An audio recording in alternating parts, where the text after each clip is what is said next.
તો આજે આપણે બનાવવાના છીએ ભેળ. તો ભેળ બનાવવાના સૌથી પહેલા મોળા સેવ મમરા, ત્યારબાદ તીખા સેવ મમરા,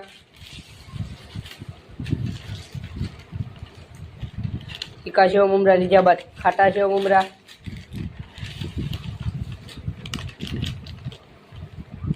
ખાટા સેવ મમરા અને પછી તીખું સવાણું,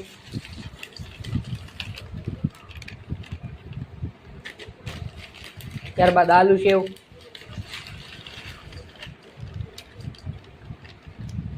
ત્યારબાદ અને શું છે ચણા ચોર ગરમ, એટલી વસ્તુ લઈ લેવાની છે. હવે આપણે તેમાં કાપેલી ડુંગળી અને ટમેટા એડ કરીશું. હવે આપણે તેને સરખાએ મિક્સ કરી દઈશું. તવી લઈશું અને તવીમાં 1 ગ્લાસ પાણી નાખીશું. પાણીને ઘડીક ગરમ થવા દઈશું અને ત્યારબાદ એમાં ગોળ નાખીશું સ્વાદ પૂરતો. ત્યારબાદ આપણે લાજવાબ ચટણી તેમાં એડ કરીશું.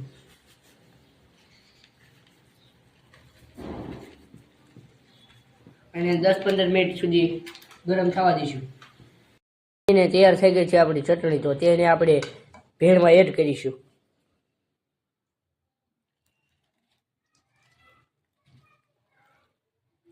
તેને સરખાએ મિક્સ કરી દઈએ અને તૈયાર છે આપણી ભેળ.